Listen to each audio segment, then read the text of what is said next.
Good morning, everybody. Welcome to the second lecture of Module 6 on Introduction to Finite Element Modeling of Bone and Implant. In this lecture, we will be discussing about geometric reconstruction and modeling techniques. We will be discussing about material property assignments in the finite element model of bone, and we will be discussing about applied loading conditions and constraint conditions that is used in the FE model of bone and implant. Now, let me start with the geometric reconstruction and the details of the modeling techniques. Finite element analysis using computed tomography scan data, that is popularly known as CT scan data of natural, as we refer to natural intact bone and implanted bone, has been commonly used in orthopedic research to test and validate clinical hypotheses. So, finite element analysis has been used in orthopedic research to test and validate clinical hypothesis.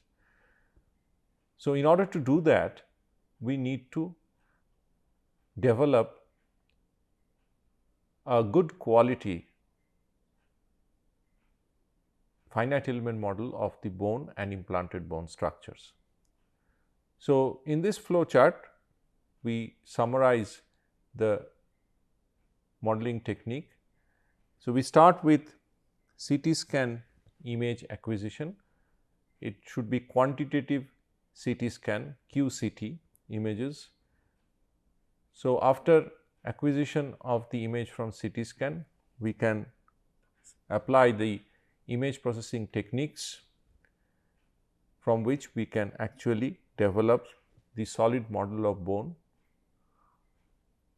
So, this solid model of bone can be used for several purposes: for visualization, for a critical appreciation of the reconstructed image in form of a solid model, and most importantly, it is used for creating the finite element model using the mesh generation technique in the finite element modeling. Now, what is a computed tomography scan? The word tomography means section. So, a CT scan or computed tomography scan is a medical imaging technique used in radiology to get detailed images of the body non-invasively for the diagnosis purpose. Now, the multiple X-ray measurements taken from different angles by the CT scanners are then processed on a computer using reconstruction algorithm to produce cross-sectional or slice CT slices of a body. On the left, you can see a typical CT scanner used for image acquisition. Now, let us talk about quantitative CT scan data. A typical quantitative CT scan data set, the specification is mentioned here. Images are generally stored within, say, 512 to 500 into 512 pixels. So, that is the size of a slice. Pixel size can vary, and of course, the image size can also vary. Pixel size here, as I give you as an example, is 0.5 millimeter into 0.5 millimeter. Slice thickness is an important specification, and distance between slice. So, when I say slice thickness, so we can, from the pixel, we can convert it to voxel. Distance between slice is important because that will actually influence the reconstruction quality of, or the quality of reconstruction of the solid model or the finite element model. The less the distance between slices, the better is the reconstructed model, because we do not have to interpolate between slices in order to get more information of the image. CT scanners use a rotating X-ray tube and a row of detectors placed in the top to measure X-ray attenuations by different tissues inside the body. Now, attenuation is the measurement of energy absorbed and deflected as it passes through a medium. Okay. Let us now discuss about Hounsfield units or CT numbers. In a CT scan image, each pixel is assigned a numerical value or CT number, which is the average of all the attenuation values contained within the corresponding voxel. Now, this number is compared to the attenuation value of water and displayed on a scale of units, which is known as the Hounsfield units or HU, and it is named after Sir Godfrey Hounsfield. So, you can see generally the different items like bone, soft tissue, water, fat, lung, air, and the corresponding approximate range of CT numbers. Remember, these values can vary from one CT scanner to the other, but generally water is 0, bone can vary from 400 to 1000, cortical bone can go up to 3000 as indicated here, soft tissue 40 to 80, fat is close to water -60 to -100, lungs is -400 to 600, and air, just air, is -1000. So, this is plotted here in the scale as indicated in the slide, but please remember these values can vary from one CT scanner to the other. Now, let us talk about the steps from image processing to mesh generation. So, these are the important steps. The first step is segmentation of images. So, segmentation of images isolates structures of interest. Then we detect the contour, so contour detection or boundary extraction. Then we apply a surface fitting and obtain a volume. Now, this volume is used further for different purposes. Say, if we want to virtually implant,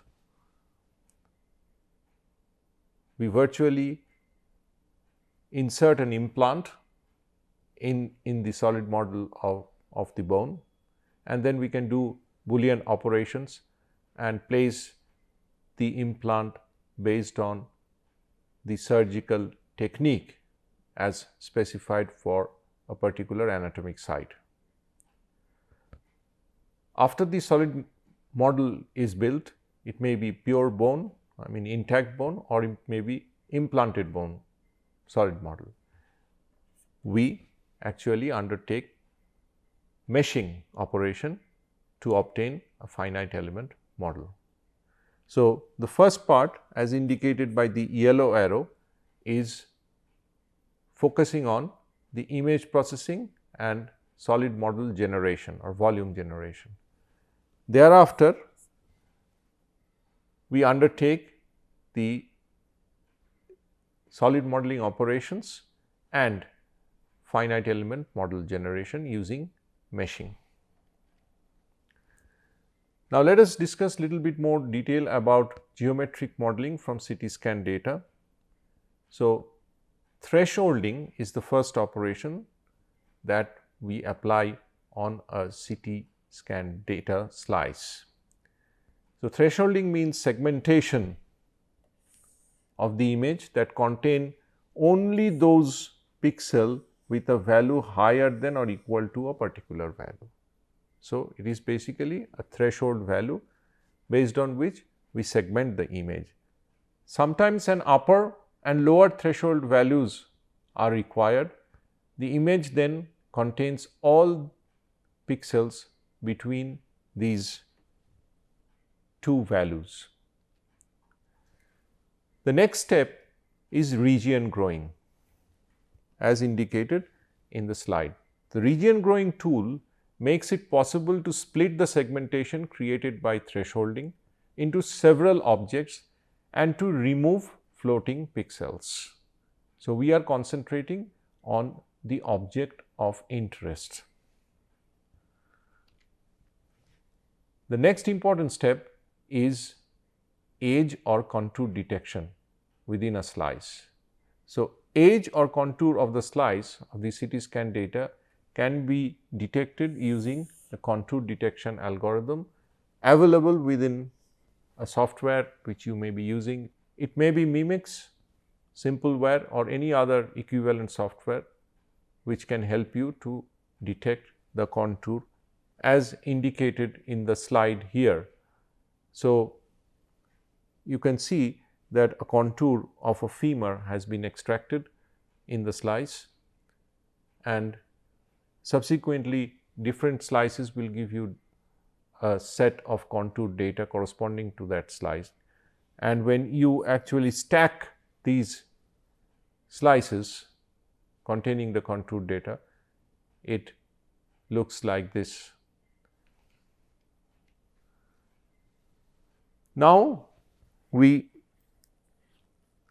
discuss about the modeling steps corresponding to an impact femur, for example. Now, we import the STL model of the femur from the segmentation package, and then we export the STL geometry for FE mesh generation. Then we export this mesh to a finite element software which you may be using, and then after checking about the element shapes, whether it is there are distorted elements or elements with excessive curvature, we can rectify that, and finally we have the finite element model of the bone. For this case, it is the intact femur as indicated in the slide. Now, the modeling steps for the implanted femur may be little bit more complex as compared to the intact femur. So, here also we import the STL femur model from the segmentation or image processing software. We separately import the STL or CAD file of the prosthesis, and we move the prosthesis to the specific position or the datum position as required in the surgical technique. So, we have to place the implant model virtually within the bone, but there are certain excess part of the bone that needs to be removed. So, we employ cutter for osteotomy. So, it is alternative to a real femoral brooch. Now, within the computer software or the framework, we can actually apply the Boolean operations by which we can remove the femur head or the femoral head, and we can actually partition the femur and the implant. in the solid model. Then we can export the STL geometry of the implanted bone structure for mesh generation and the final evaluation of the FE model of the implant bone structure. Now, we just discussed a little bit more in detail. Here you can see we are exporting the STL geometry for mesh generation.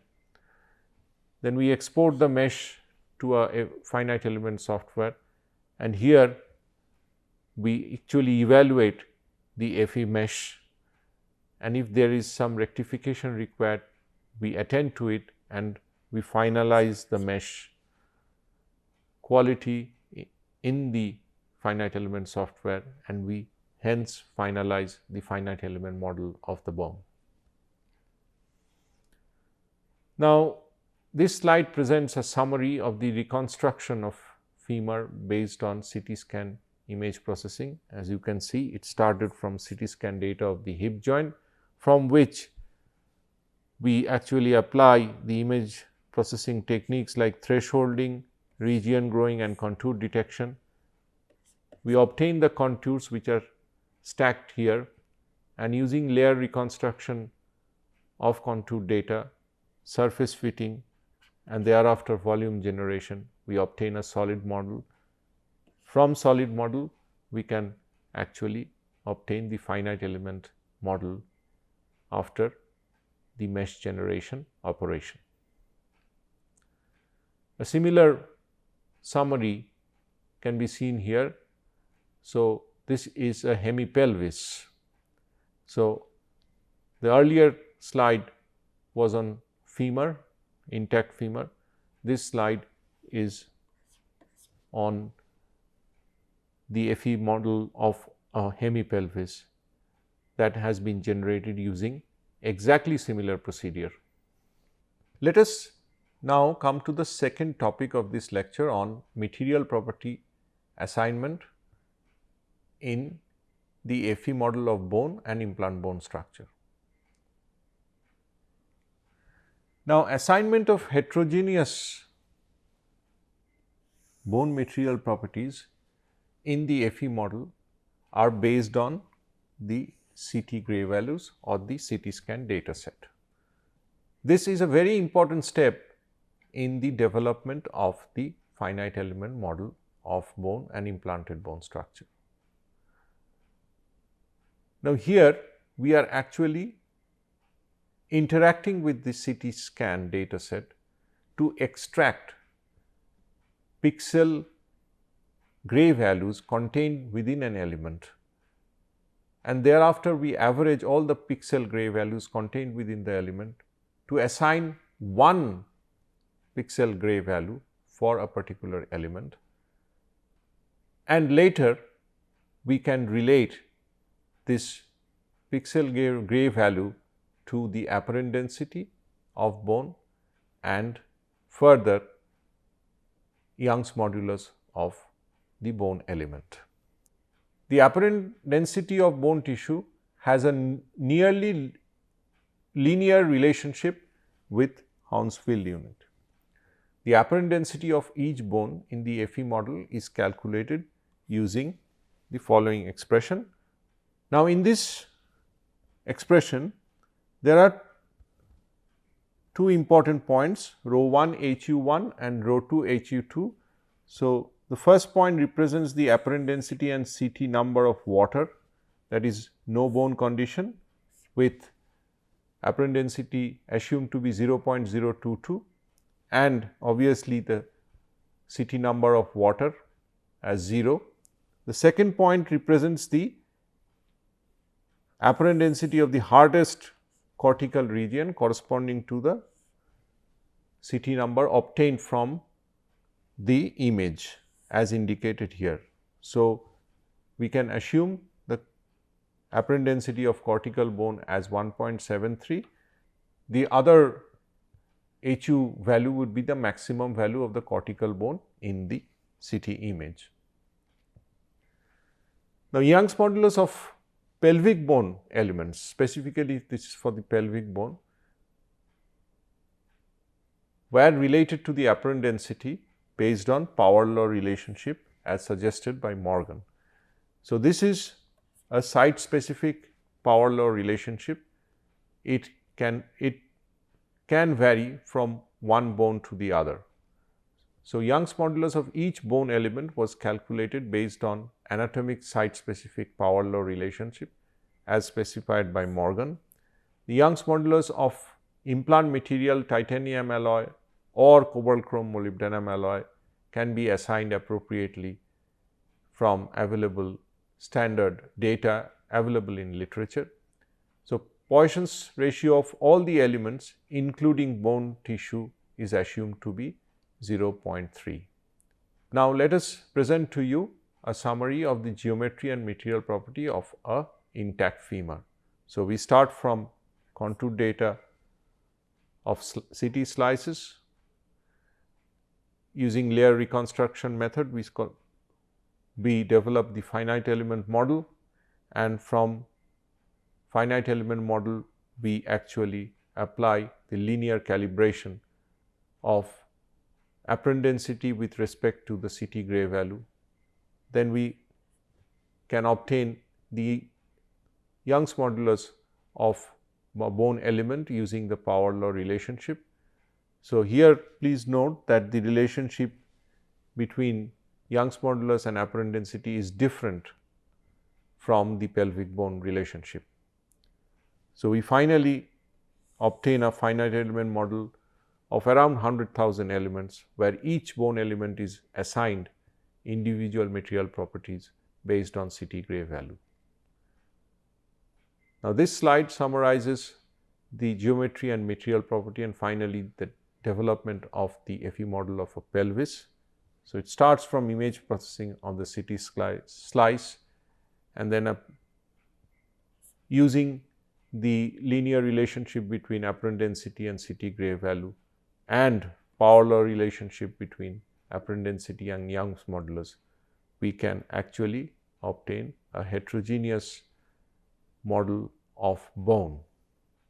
The cortical bone can be assigned a material property of around 17 GPa if we are segmenting cortical and cancellous bone regions. So, a FE model of the pelvic bone containing about 200,000 elements was developed based on a subject specific CT scan data set, where each bone element was assigned individual material properties based on CT gray values.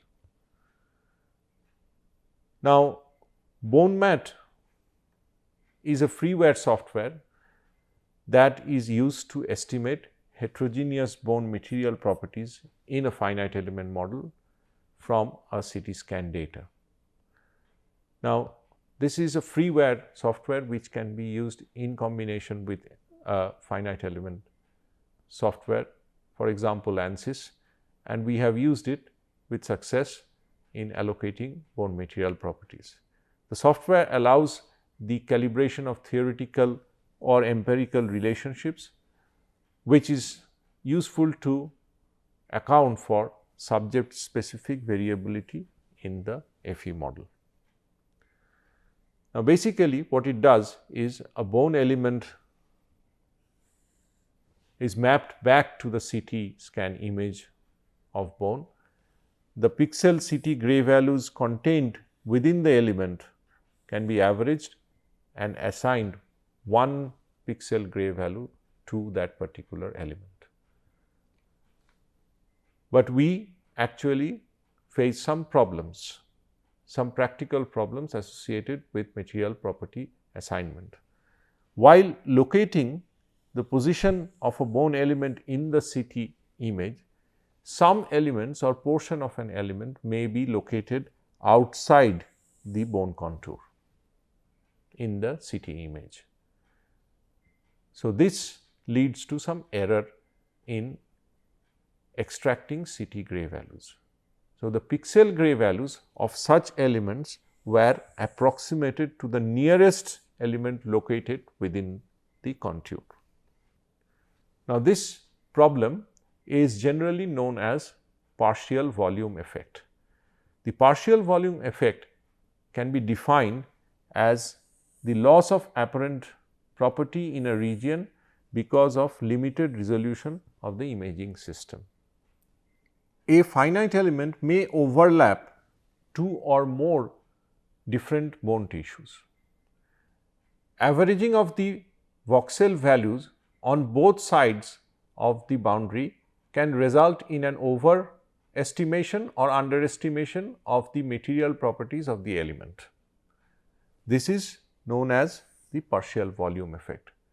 Now, surface geometry and the calculation of elastic modulus are affected by the partial volume effect, and underestimation of bone density due to inclusion of fat, body fluid or soft tissue as well as bone in a single voxel. So, the suggested solution is segmentation using thresholding of cortical and cancellous bone region is a way forward to tackle this partial volume effect. Now, let us come to the third and final topic of this lecture on applied boundary conditions and constraints in the FE model. So, we need to load the FE model.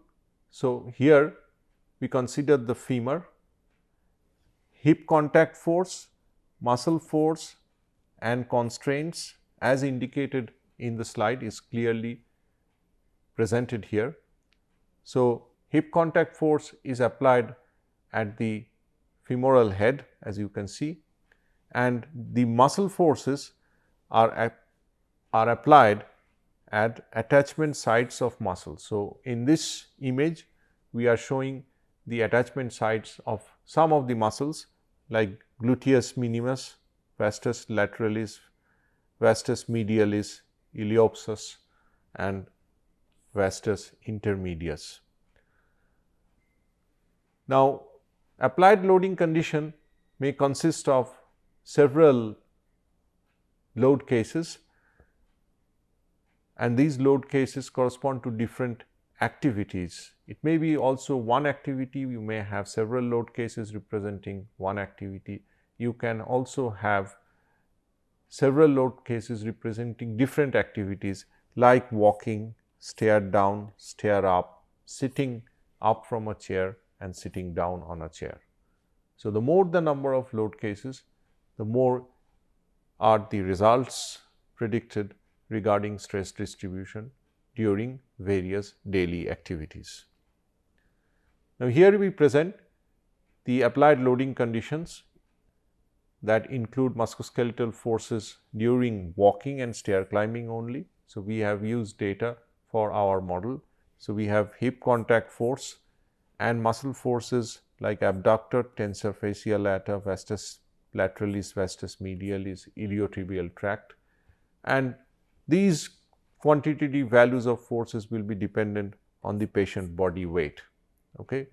So, I have referred this figure from Bergman and Heller. We have discussed a lot about musculoskeletal forces earlier, and you can see the location of these force vectors in the natural femur as indicated in the figure presented in the slide. So, the muscle attachment sites of the pelvis is indicated here. There are about 21 muscles presented in lateral view and medial view, the attachment sites of the pelvis solid model that we had created.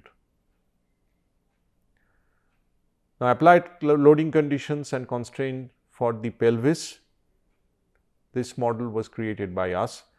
So, you can see that this applied loading condition included 8 phases, load cases of a normal walking cycle. So, for each load case we have a set of data corresponding to hip joint force, 21 muscle forces, and please pay attention here that about the fixed constraints that were applied at the pubis and the sacroiliac joint in the finite element model. So, this constraint conditions correspond to physiologic constraint condition existing in real bone. Now, the hip joint reaction force, as you can see in the model, is applied through the femoral head and including a layer of cartilage between the acetabulum and the femoral head. So, this ensures that there is no concentrated force applied directly on a node on the acetabular cavity. Instead, it is applied through the femoral head and the cartilage on the acetabular cavity. This method of application of the hip joint force is closer to the actual condition in the hip joint. Let us come to the conclusion of this lecture. Finite element model of bone and implanted bone structures should be detailed enough to closely represent the actual bone geometry and material property distribution. Musculoskeletal loading and boundary conditions should mimic physiologic loads and constraints existing in the actual condition. The list of references are presented here in 2 slides, based on which the lecture has been prepared. Thank you for listening.